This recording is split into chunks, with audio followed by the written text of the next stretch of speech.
ایک شخص نے ایک امام صاحب کی، ایک مولانا صاحب کی اپنے گھر پہ دعوت کی، حضرت آئیے ذرا گھر پہ کھانا کھائیے، دعا بھی کر دیجئے۔ ڈرائنگ روم میں بٹھایا اور کھانے پینے کا انتظام کرنے چلا گیا۔ کھانا وغیرہ کھا کے امام صاحب دعا کر کے چلے گئے۔ بیٹا آیا، کہتا ہے ابو جان کمرے میں کون آیا تھا؟ کہا امام صاحب آئے تھے۔ کہا میرے بہت سارے پیسے پڑے ہوئے تھے، غائب ہو گئے ہیں۔ کہتا کیسی بات کر رہے ہو، امام صاحب ہیں، تم نے کہیں بھول گئے؟ ابو میں نے یہیں رکھے تھے۔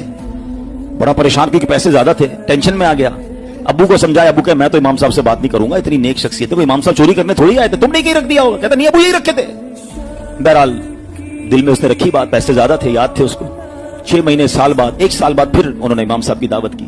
بچہ تو بچہ ہی ہوتا ہے، اس کو اپنے پیسے یاد تھے، ابو کو دعوت یاد تھی، بچے کو پیسے یاد تھے۔ جیسے امام صاحب آئے تو ابو کھانا لینے گئے تو اس نے کان میں امام صاحب سے پوچھ لیا، امام صاحب ایک بات کہوں، ناراض مت ہوئیے گا۔ بولو بیٹا کیا مسئلہ ہے؟ کہا پچھلے سال بھی آئے تھے نا، میرے کچھ پیسے تھے، بڑے زیادہ پیسے تھے، آپ جب سے گئے وہ پیسے نہیں مل رہے، آپ ناراض مت ہوئیے گا، میں آپ کو کچھ کہہ نہیں رہا، آپ کو نظر آئے تھے۔ یہ سن کر امام صاحب رونے لگ گئے۔ اتنی دیر میں والد صاحب بھی آ گئے۔ بیٹے نے کہا میں نے امام صاحب سے پوچھا، وہ تو رو رہے ہیں۔ کہا دیکھا میں نے کہا تھا نا تمہیں نہیں کرنا تھا، امام صاحب کو کتنا دکھ ہوا، آپ معاف کر دیں، ہم آپ کو چور نہیں کہہ رہے، بس یہ بچہ تھا اس نے پوچھ لیا۔ کہتے میں اس لیے نہیں رو رہا کہ اس نے مجھ سے سوال کیا ہے۔ یہ سامنے آپ کی کبٹ کے اندر قرآن پاک ہے، ذرا نکالیے۔ انہوں نے قرآن پاک نکالا، کہا اس کو کھولیے۔ وہ جلدان کے اندر لپٹا ہوا تھا، اس کو کھولا تو سارے پیسے اس کے اندر پڑے تھے۔ کہا بیٹا جب کھانا لینے آپ کے ابو گئے نا تو پیسے بکھرے ہوئے تھے، میں نے پیسے سمیٹ کے قرآن میں رکھ دیے کہ روز تلاوت ہوتی ہوگی، آپ قرآن کھولیں گے آپ کو پیسے مل جائیں گے۔ میں رو اس لیے رہا ہوں کہ پورا سال ہو گیا ہے آپ کے گھر میں قرآن نہیں کھلا ہے۔ سچ بتاؤ یہ حال نہیں ہے ہمارا؟